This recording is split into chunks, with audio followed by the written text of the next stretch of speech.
call, please. Bano, Here. Meyer, Here. Van Kampen, Here. Nelson, Here. and Schnelly, Polda, and Molzon, and Smithback are excused tonight. Thank you. Seeing as how we have a quorum, we'll move forward with the agenda. Item 4A, community input. We take this opportunity for John, can we approve the minutes first? Sorry. Did I miss that? I'm sorry, sorry. Approval of minutes for July 2nd. I'd move to approve. Second. We have a motion and a second. All those in favor signify by saying aye. Aye. All those opposed, motion carries. Now we can move on to the public appearances for item 4A. At this time, the Plan Commission allows about 15 minutes for public input. We please request that you try to keep each statement to 3 minutes per presenter. Obviously, we are looking at more than 15 minutes because of the number of people that are here for this. We will try to accommodate that, but we respectfully ask that you try to keep comments new. Don't please repeat items as much as possible, please. I'm going to read this, and then I'm also going to give a little bit of some background information about what the Plan Commission can and cannot approve, so that everybody's with an understanding of a baseline here. This part of the agenda allows members of the public to provide information to the Planning Commission, including items both on and off the agenda. Under the Open Meetings Law, this agenda item allows the Commission to receive information and to ask questions of a presenter to facilitate a better understanding of the information. Commission members may discuss procedural matters relating to the information, such as whether the information should be directed to staff or placed on a future Commission agenda. However, Commission members may not expand their discussion beyond such procedural matters. And again, the 15 minutes is what we respectfully ask of people here. And then the Planning Commission's scope includes a review of plans in accordance with the village's comprehensive plan and zoning and subdivision chapters of the municipal code. Planning Commission recommendations are limited to compliance with applicable village codes and consistencies with the comprehensive and other adopted plans. Factors such as impacts on property values or tax rates or policy matters are not suited for this commission and are best suited for elected officials on the village board to consider.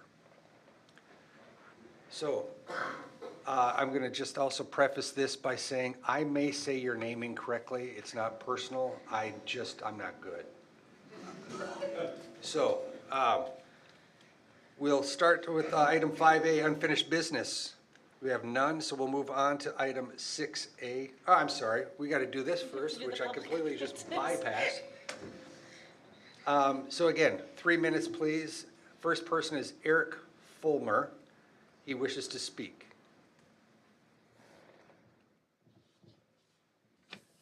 Use this? Yes.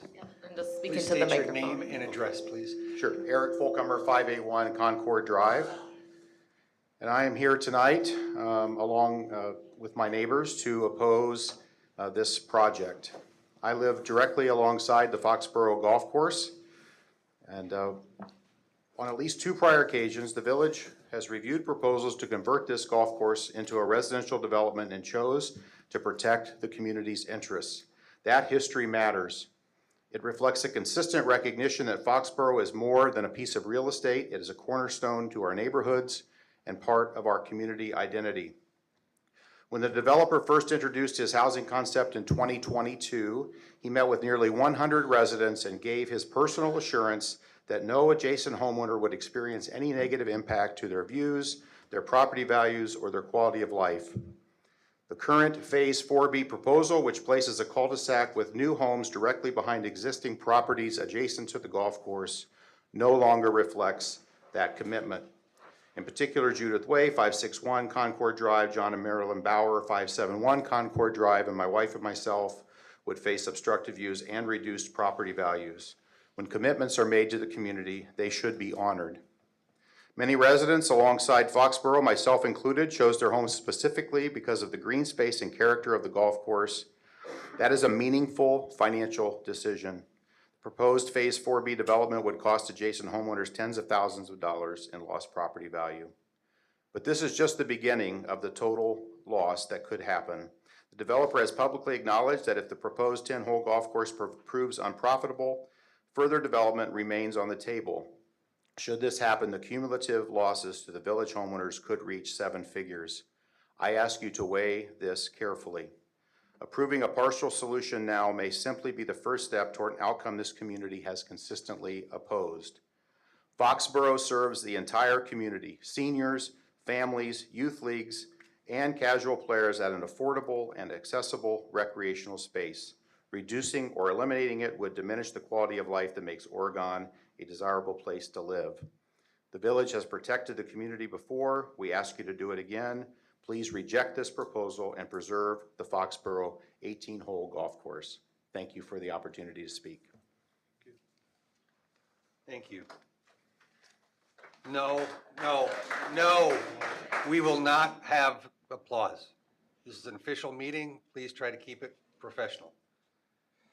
Next up is Rick Featherston, 541 Concord Drive.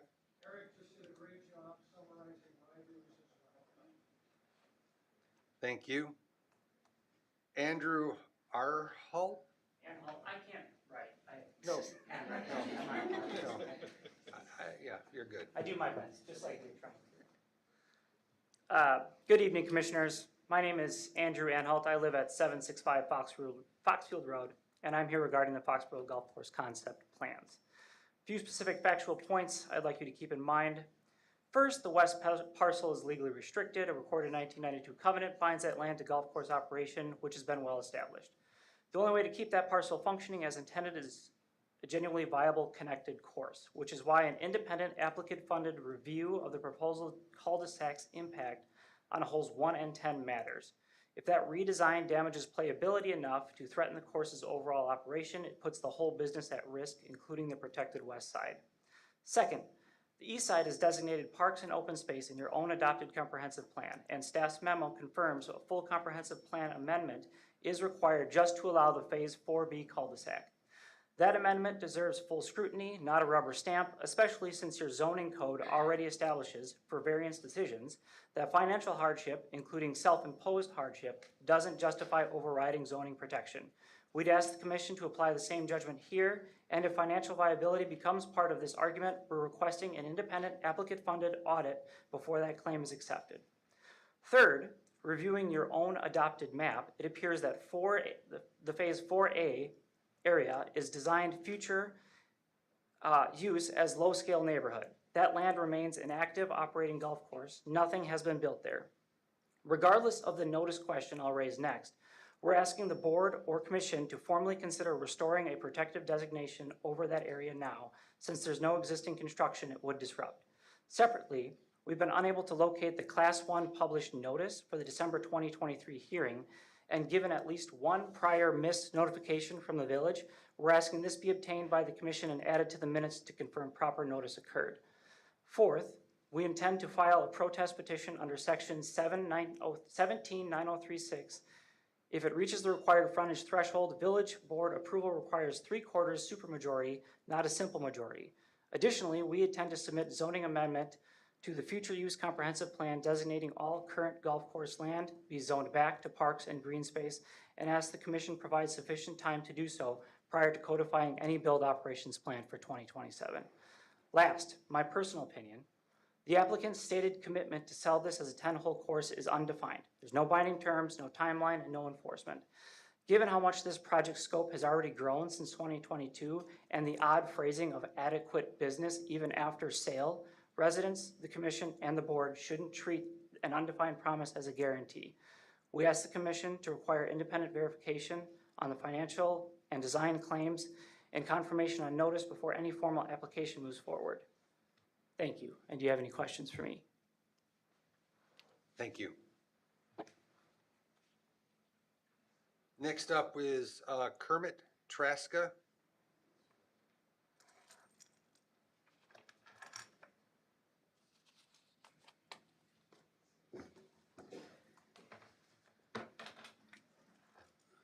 Kermit Traska, 116 West Lincoln Street, Oregon.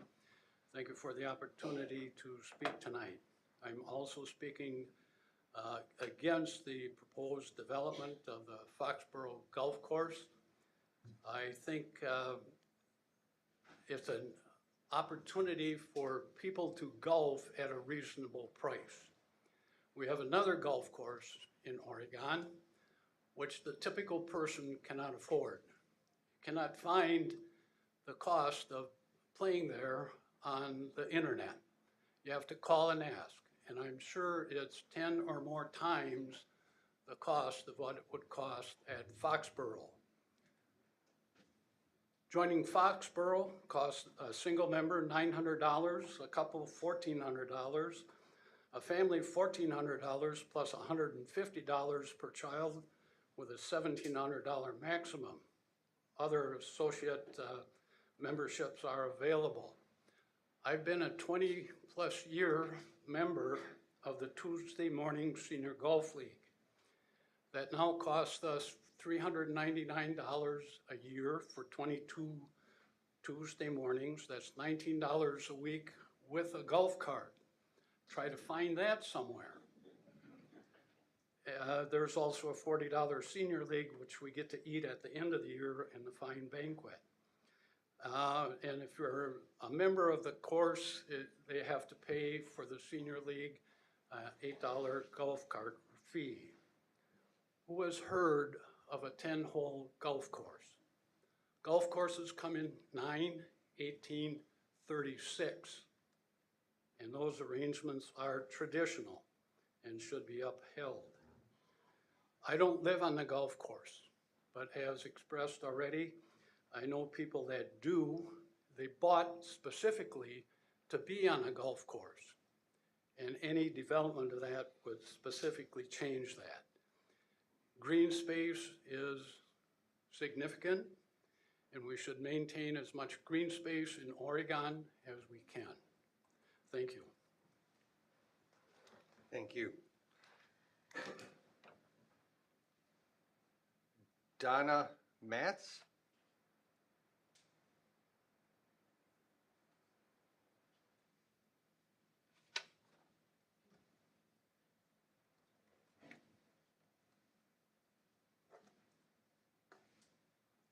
Good evening.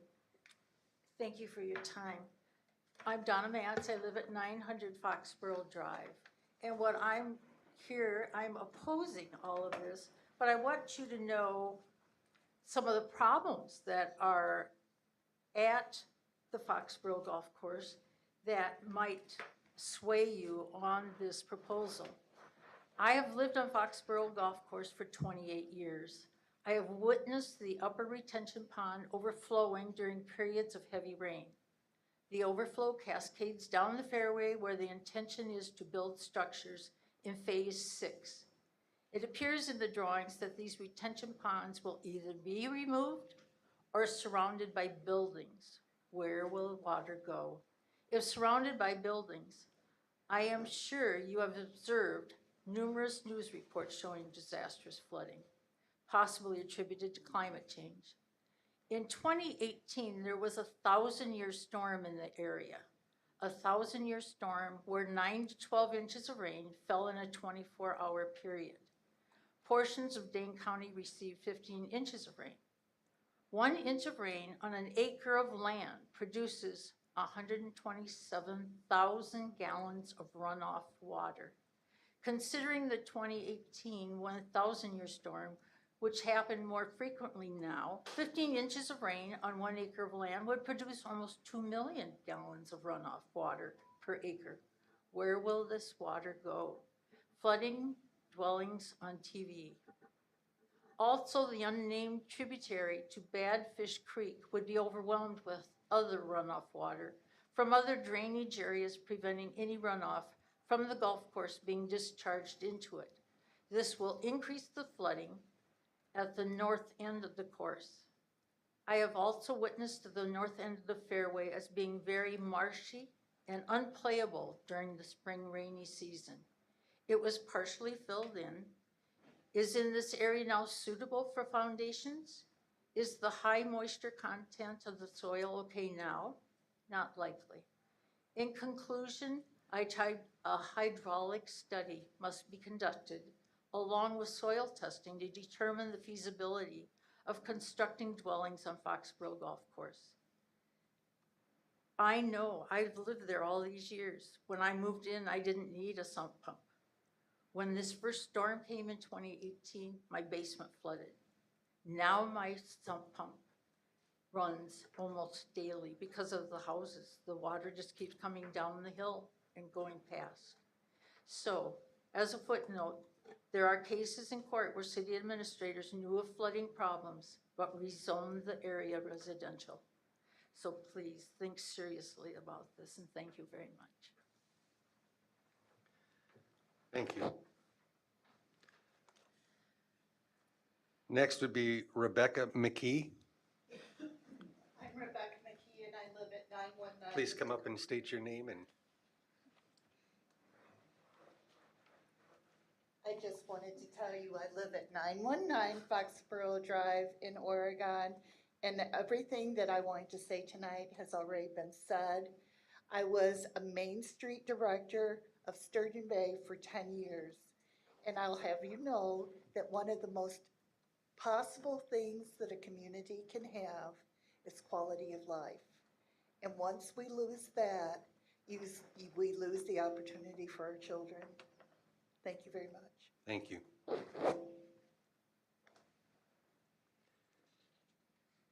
Next would be Jacqueline Kamen.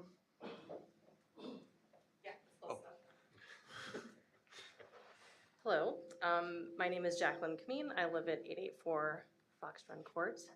I know that I've sat before you guys before, and a lot of my very smart fellow village residents have said many things. I think the only thing that I, from my perspective, left to say anyways is,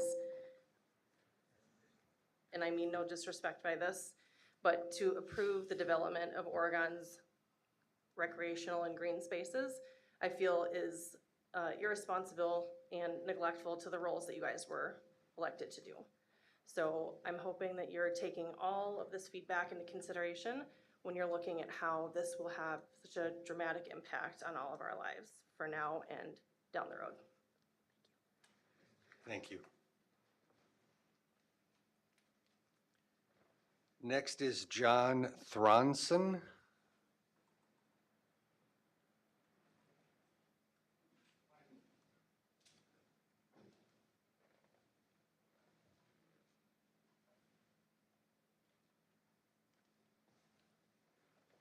Good evening.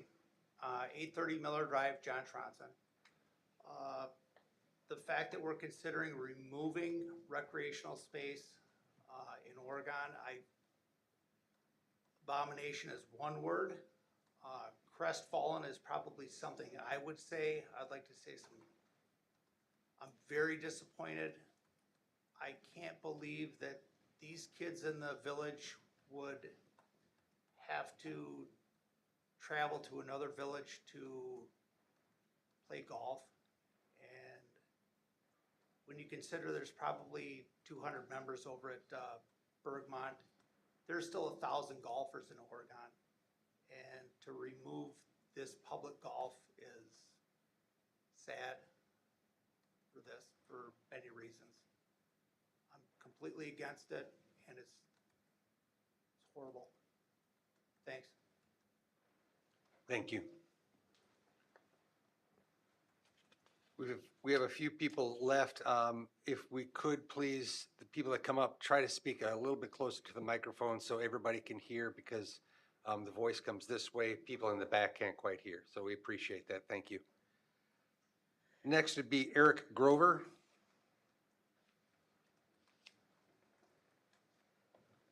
Good evening.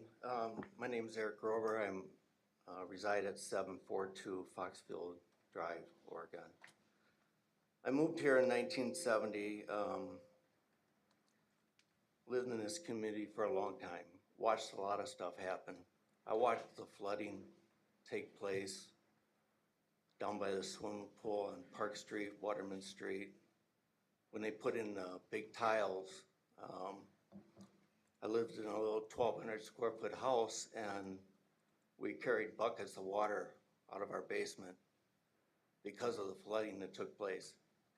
If you've been here as long as I have, you know the flooding that has taken place in Oregon. One of the speakers already spoke about this, so I'm not gonna spend a lot of time on it, but it's something that really needs to be looked at heavily. I wanted to take pictures this weekend, but instead I was golfing, believe it or not, in Evansville for an outing for kids basketball. And the same outing took place last year in Oregon at Foxboro. And for some reason, 200 people went to Evansville to play golf. That shouldn't happen. And the reason it happened is you have a developer that decided to buy golf course land at golf course price. And now he wants to convert it to development, which is a much higher price. I come from the real estate background of 40 years selling homes in the Oregon community. This is a list of homes that have sold that back up to the Foxboro Golf Course. The one thing that's in common on every one of them, which you told me not to speak about, but is pretty darn important for us all to recognize. These people all were sold a bill of goods because the village allowed the town of Rutland and the town of Oregon to put in a recreational piece of land, zone it recreational, and build a golf course. The village had the chance in 1986 or whenever it was started to say no because of the location. The village chose not to.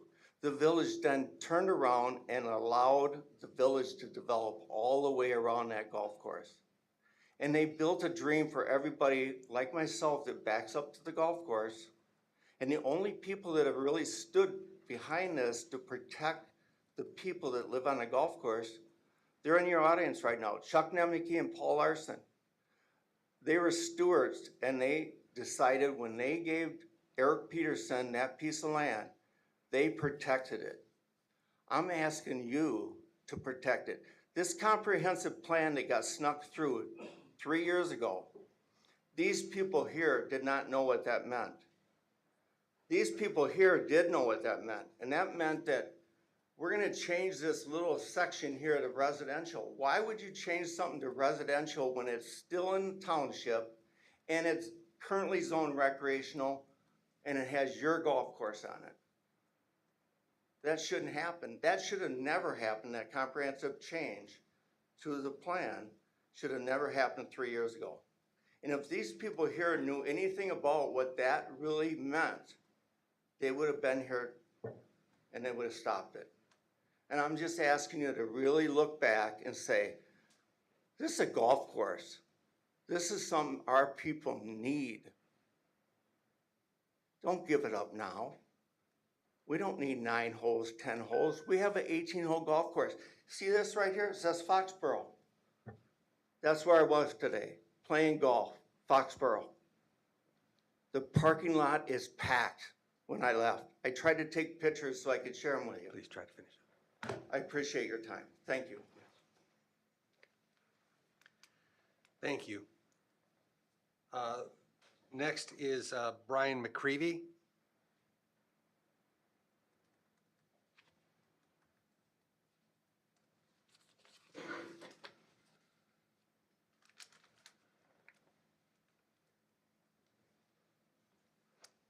Brian McCreevy, 869 Liliana Terrace, which is on the golf course. I've lived there for 26 years, raised our family there.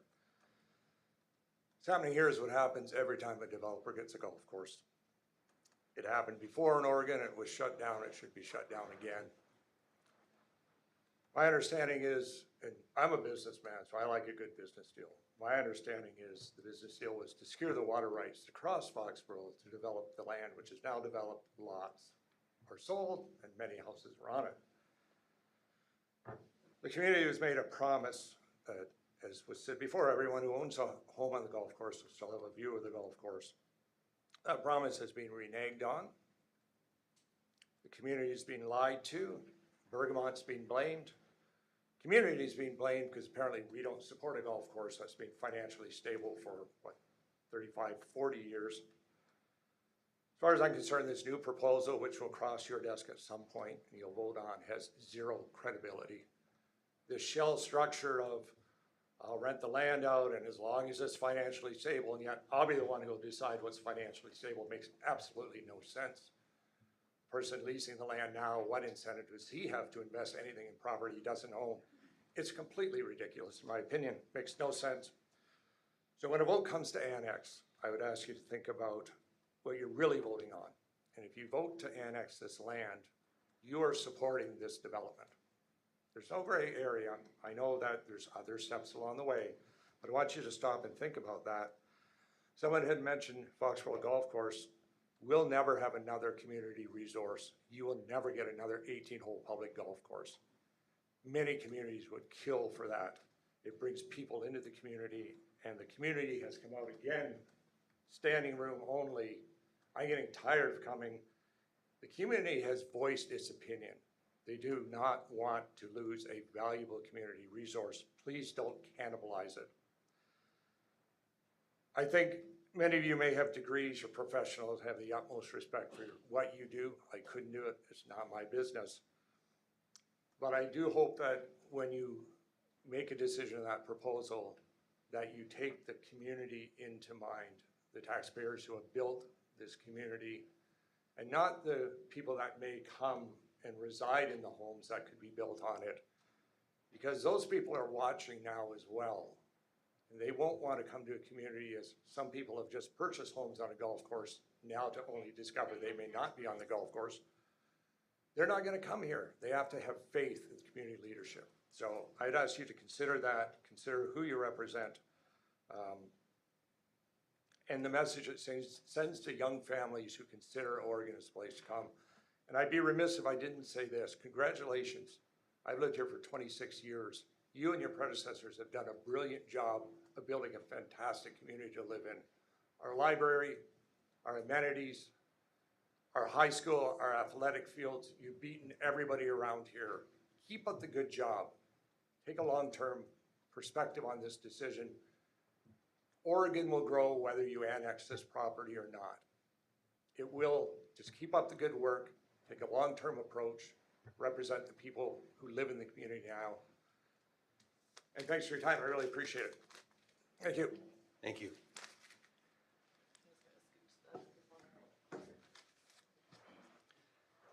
That was the last person that has registered. Is there anybody else that would like to come and speak? Please come forward and give us your name and address, please.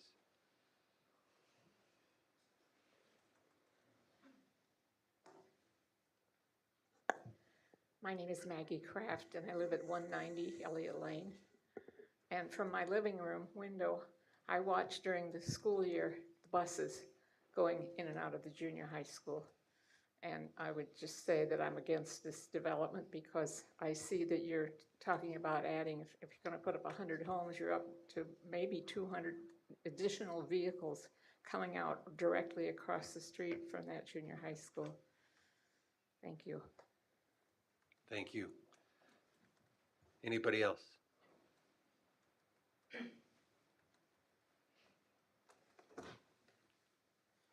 Hi, I'm Jameson Greenfield. I own 196 Elliott Lane, where my dad actually lives. I was delegated this task.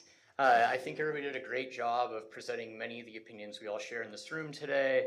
I was just trying to think about a little bit to round it out. I mean, if you look at the way the course has been maintained, and I talk to people that have been in the community a very long time, they say that it's like almost in a state of disrepair. It's had a lack of investment in it. I've played it. I've seen that it's not in the shape that it could be if there was a little more work done around maintenance. And what I learned, being relatively recent to the area, is that there's a course called Tumble Down Trails, not far from here, that went through a similar experience. And Tumble Down Trails ended up closing down. But recently we have a really good success story. There's Pioneer Point has opened in the last few years. It's wildly popular. It's a shorter course. The community's very involved in it. If you go to play there, it's quite busy all the time. I feel that the way that this is structured, with this kind of step 6 being tied into the view of whether it's viable or not, allows for far too much discretion in the hands of someone that is highly incented to turn it into homes. They can arbitrarily say a price that cannot be met. And I think that we would just be setting ourselves up by allowing this foot in the door to occur to ultimately get us to a point where we're like Tumble Down Creek, and we could have definitely ended up in a Pioneer Point outcome. The only other thing I'd like to add is, as I evaluate like the people in the room, I think of the incentive structure around all of this. And I know that many of the people that have voiced their views are highly incented for this not to occur. I could see a world where the village would have incentive for it to occur. I know we're not supposed to talk about tax revenues and things like that, but I just think that it's important for us to weigh how those in the room will perceive that if they're being supported by the people that they elect on their behalf. So I think it's important for us all to think kind of long-term as we evaluate these decisions, and I really appreciate you giving me a chance to speak. Thank you. You had something?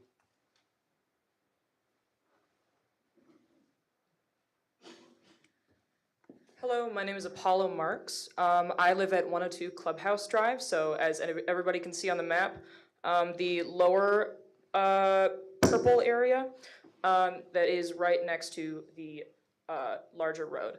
My main concern is that you guys would actually, it was mentioned earlier, but that road, as we know, has a hill that is 35 miles per hour. With the addition of all those new homes, as previously stated, there's going to be a lot more families moving here. I know people who would be looking to move into the neighborhood are definitely going to be watching this now. And then we'll also be looking to see, of course, what this decision will bring. Kids that will be walking to OMS, I had the pleasure, that's sarcasm, of trying to determine day by day if that road was safe enough to cross from my home to OMS. And my mother told me that it would be safer to go on the underpass of the golf course that was frequently covered in ice. It would be safer to walk down there than across the golf course, than across that smaller road, than it would be to cross the larger road. I have many concerns, as many of us do here, but definitely my main concern is things like pedestrians and the insane influx of traffic that we would have, and all the families that would be moving here with children that would, you know, want their children to be safe and not get schmucked by cars. So, yeah, that's it. Thank you very much.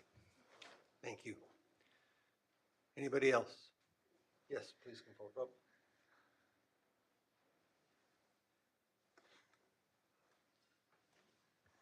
Paul Larson, one of the original developers of Autumnwoods. And everybody here has done a super job of explaining what they think should happen. I'm afraid what's going to happen. But one of the things I'm going to talk about is just the hill itself. That is the golf course. If you look on the other side on Foxfield Glen Road, I think it is, that goes across, that's a 20-foot hill road embankment. That means that whole hill comes off. No trees, no nothing saved there. And that's what you're gonna see, is everything's wiped out from there to the north with houses, looking just like any other place in the world. It might as well be a cornfield in Kansas. And to me, that's wrong. That's no planning whatsoever. And I think something can be done about it. And I'm afraid about annexation, because as soon as it starts, it's done. It'll be a 5-year program in my mind if that thing is annexed in and turned into housing. The other thing I'm going to ask a question is, what happens to a supermajority here tonight? There's 4 of you, there's 4 missing. How can you vote? Every project in this development has had a catch to it. Either there's letters not mailed out, there's meetings not announced, people aren't, oh, it got lost in the mail. We had a meeting, we didn't announce it, but you should have been there. Way too much of that. And that's in one man's hands. And that's not right. Thank you. Just wanted to clarify, there will not be any voting tonight. The agenda item is just for discussion only, so. Thank you. Hi, Aaron Hoff, 803 Red Tail Ridge. I'm basically echoing everything that all these nice people have said so far, fully against this, but I look at it as a different level. I'm newer to Oregon. We've only lived here since 2019, but I have young children. They love to golf. I worry about what all the other young children that I've seen since I've been a member at Foxboro since 2019, where are they going to go? Most families in this town, if you look at the median income, they can't afford that private club up the hill there. It's a little expensive. It's like $9,000, I think, just to get in for the year. I can't handle that. The numbers that they threw out here, once it's gone, it's gone. I really hope you consider the future of this community, because green space is hard to get. We're not Madison, we're a bed community. Let's get some people in this town. And the way this place is managed right now, it's not managed well. And there's, I think, a reason behind that. They want to make money. So let's say no to it and force them to actually make it work. Thank you. Thank you. Is there anybody else? All right, seeing that there isn't, I want to put it into the record that we had received a list of people that were opposed to the project, and that has been given to. The gentleman took it back. Oh, okay. And then we have a number of people that have written into the village with correspondence in the packet that we have all had a chance to take a look at, and some of these came in after the packet was even sent to us this afternoon, so those will be also put into the packet for public record, so don't be afraid that that's not going to be put in there. Elise, anything else that you want to add to this? No, when we get to the Okay. the agenda item, I can Okay. add some context. Thank you, everybody, for keeping it professional. We appreciate that, and for being kind on the 3-minute limit. So seeing as how we have got that out of the agenda, let's move on. Item 5A, one more time, we still have nothing. So we'll go on to item 6 for new business. Item A, for discussion only. Conceptual discussion regarding potential future phases of the Autumn Ridge neighborhood and changes to Foxboro Golf Course. Applicant is Glenn Hafer, Ridgeview Development. Mr. Hafer, are you here? Yeah, right here. All right, I can give a little background, and then Glenn, if you want to come up too and do your presentation, your narrative, but you can come up. I'll just give a little background here. So obviously, this has been a property that we've seen a lot of development and conversations with regarding the Autumn Ridge neighborhood, which now Phase 3B is wrapping up construction. A lot of homes already built out there. Glenn Hofer's here tonight, along with his engineer, Bruce Holler. I'll let them kind of run through the narrative that they provided, and then I can kind of provide a little bit of context as far as next steps. But in general, there would be a number of approvals needed for any version of additional planning. Annexation, obviously, is key, as the remainder of the golf course on the east side of MM is still in the town of Rutland, in the town of Oregon. The west part of the course obviously is in the village, but a comprehensive plan amendment might be needed if that cul-de-sac would remain in Phase 4B. Rezoning, plat, stormwater and engineering development, and obviously the annexation approval. So a lot of steps to come should this move forward, for public input, for negotiation, and a lot of chance for review. So I'll let you guys take it from there. I don't know if you want me to bring your narrative up, or you'd rather have the map up. Okay. Yes, please. All right. Yeah, the narrative as it states, currently, the golf course is in 3 different areas, Village of Oregon, Town of Oregon, and Town of Rutland. We're looking at, if this all goes forward, there's a need for lots, like to start them in 2027, Phase 4A. I plan to sell the Foxboro Golf Course as a 10-hole golf course, per that concept plan, at a very fair price, well under the assessed value of the land. Mike Currig, who's working very, very hard, trying to keep it open as a successful golf course, and I have a deal for him to purchase it.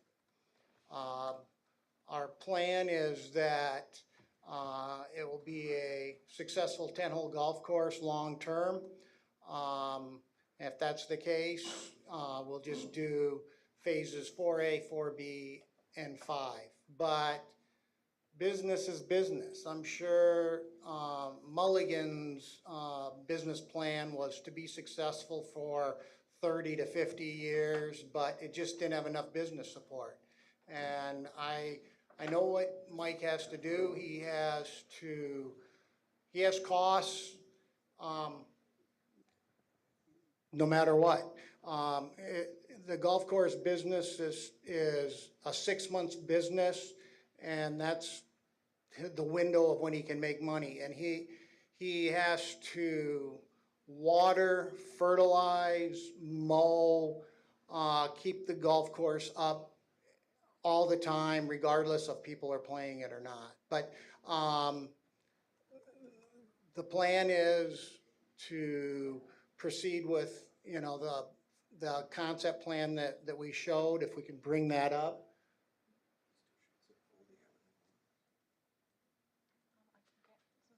As a 10-hole golf course, Mike and I worked that out, and by having the cul-de-sac area makes the golf course more affordable to Mike. But basically, that's the plan that I want to pursue, and I believe it all can work out.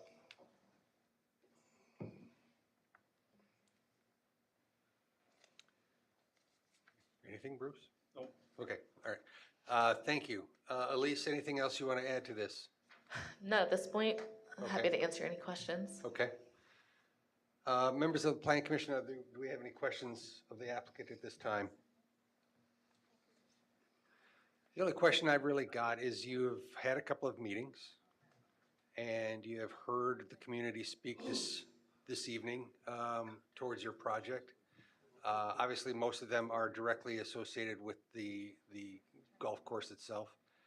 Have any of their comments or thoughts swayed or adjusted your proposed plan and layout?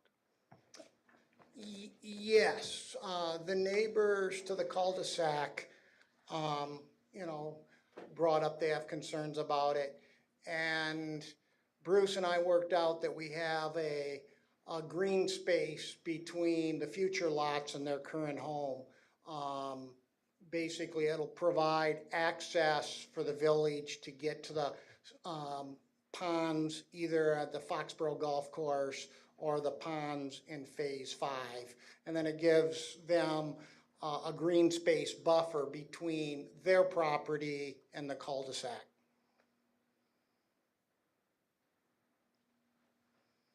Okay.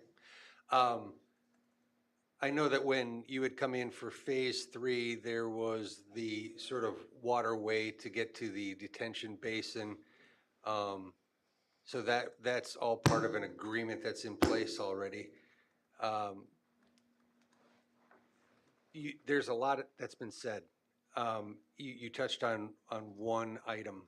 I think that it's imperative for this project to move forward that you put a little more gravity into some of the other considerations.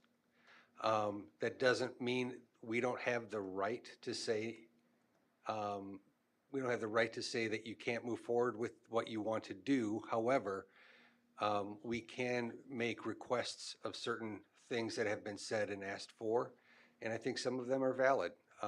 So I think that that's me personally speaking. So that's where I think that we're at right now. There's not a lot here really to chew on. If we take it at face value, it's a subdivision. There's a bigger, broader issue at stake that I think needs to be sort of the elephant in the room and it needs to be looked at. So that's my opinion. So anything else, Plan Commission? Nope, seeing none, I guess then we'll just have to, Move on, yeah, next steps, just so folks in the audience know, we would have a similar conceptual plan presentation at a upcoming village board meeting, probably one of the meetings in September, just given our schedule for the next one in August here. But that would be a similar type presentation, since every time there's annexation and a comprehensive plan amendment on the table, we want to make sure the board is caught up to speed. I know some of our board members are here tonight, but also want to make sure that's on the record. Everybody has had a chance to kind of hear what the current thoughts are, and obviously hear from community members as well. So keep your eyes posted for the village board agendas. It's available on our website, and we'll work with Glenn and Bruce, see if there's any updates to the plan or narrative that they'd like to make, and then if they choose to move forward, we can get that on an upcoming village board agenda for another discussion-only item. all right, thank you. Moving on, item 7A, status of public and private development projects. All right, and okay. I have a list from Lauren, who wasn't able to attend tonight, so I can read that if you want. Otherwise, just happy to answer any questions, but it's relatively short. There's a lot of construction projects going on right now, so. Give us a cliff note first. Okay, and we'll have folks streaming out here, but Well 6 is online, that is active now. Richardsville Lift Station ongoing, wastewater treatment plant is on schedule. The county highway and Alpine intersection here will be temporarily open during the August 11th election. It'll be passable, we should say. The detour routes will still be active. We'll still be recommending people go that way. But given that all of the polling locations are nearby, we wanted to make sure that is passable. Do you want me to wait? Oh, okay.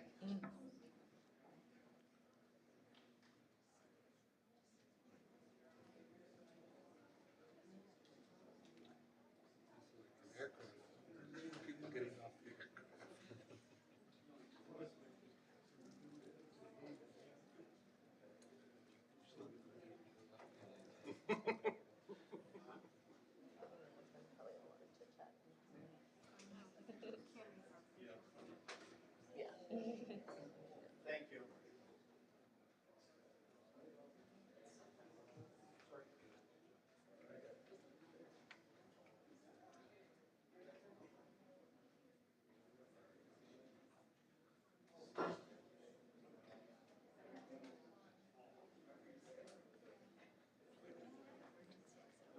I'm just pausing while folks filter out here.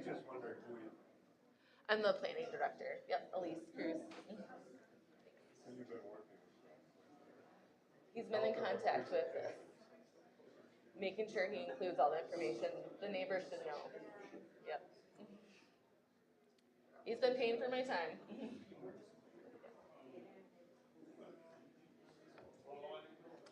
Okay, okay. All right. I will continue here while it's a little quieter. The Alpine and CC intersection, they are under contract, required to have that done by the first day of school. So it looks like things are on track with that. East Lincoln Street utility installations underway. That will also be passable by the first school day, but will probably extend into early fall. Otherwise, Senior Center, Gary Dish Park, those are ongoing. Let's see, I'm just seeing if there's anything else that's kind of new. Yeah, everything else is sort of ongoing. We did get the bike and pedestrian study. I think I probably updated you all about that earlier in the spring, but we have MSA Professional Services under contract. They're kind of a jack of all trades planning firm. They are based here in Madison. They've got staff in Milwaukee and elsewhere, but we are under contract now. Thanks, Phil, for your e-signature. So we did pass out some information, a national night out about that. And then they will be at the August 25th Sounds of Summer concert. And then we're also working with the school district to try to get some tables set up at the Ready, Set, Go conferences. For some feedback, this has a safe routes to school update element to it as well. So we want to make sure we get feedback from parents and students. So hopefully we can get that set up. And then we'll be out at some other Sounds of Summer and other fall events to get feedback. There'll also be some stakeholder interviews and focus groups coming soon. So we might pick on some of you or ask if you have suggestions about people to reach out to. But if you're interested in learning more and being kind of part of that process, let me know, because we'll have some more kind of a little working group, as well as just, our staff time working on that as well. But excited that is finally underway. It was a contract also with WEDOT, so added a nice state element to all of the review, but we got through, I think. Hopefully that's the hardest part of the whole process. Awesome. Selfishly, maybe I missed it. When is this road going to be finished? That's the Alpine CC one. I said first day of school, September 1st. Good answer. Thank Yep. you. All right. Moving on. Upcoming Plan Commission meeting dates. You can see that we have one for September 3rd and October 1st. Check your calendars. Put it down. No planning staff meeting was held in July. So item 8 is items for future meetings. We're just going to put a pin in that one for now. Item 9 is adjournment. I will take a motion to adjourn because I don't know the fancy words that Phil uses. We have a motion, we have a second. All those in favor signify by saying aye. Aye. All those opposed, motion carries. Thank you. Nice job tonight. And what is, Phil, you're gonna have to